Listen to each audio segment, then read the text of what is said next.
Tonight I made homemade chicken and gnocchi soup, and I'm going to show you guys how if you want to tag along. The first thing we're going to do is make the gnocchi, which I make mine from scratch, but if you want to keep this easy, you can use some pre-made ones. I have 3 potatoes that I softened up in the Instant Pot. You do want to remove the flesh from the skin.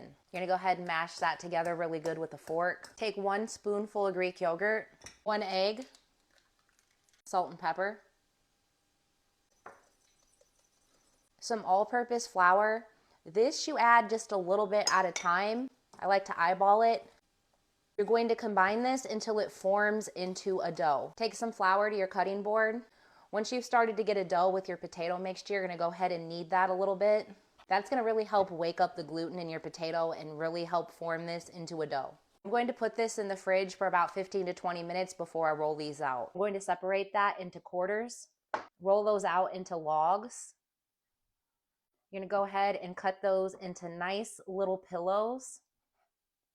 You're going to repeat the process with all 4 sections of your dough. Aren't those beautiful?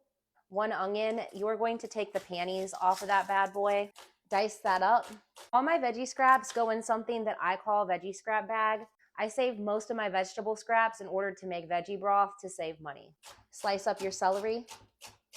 You can take 2 big carrots, or I'm going to take a small handful of baby carrots, slice those into medallions. I'm going to take a big soup pan and some olive oil. Get your oil hot. Throw in your onion, celery, and carrot. You're going to saute that until your onion becomes translucent. What is a good soup without some garlic? I always say measure the garlic with your heart. Go ahead and mince that up really fine. Once your onions are translucent, you're going to go ahead and add in your garlic. You don't want to add in your garlic too soon because it can burn or go bitter. You don't want that. Once all your veggies are cooked down, I have 7 cups of homemade chicken broth. Girl math also says that water plus bouillon powder equals chicken broth. Take some time. I have 1.5 chicken breasts left over from when I made tamales. This is the last of the chicken that needs used up. I'm going to add a little bit extra bouillon powder in here. Give that a nice mix and let this cook for about 20 minutes before I add the rest of my ingredients. Now that this is ready, I'm going to add in the gnocchi. Add in a little bit of salt, pepper. I'm going to use evaporated milk. You can also use about 1 to 1.5 cups of milk. I have 1/3 of a container of heavy whipping cream. This will only need to cook for about another 15 minutes and then dinner will be done. Dinner's ready, so we're gonna go ahead and serve that up.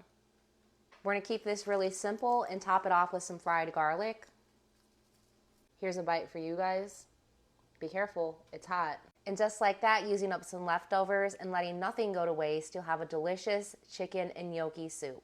I hope y'all have a great rest of your night. Love you guys and see you for another recipe tomorrow.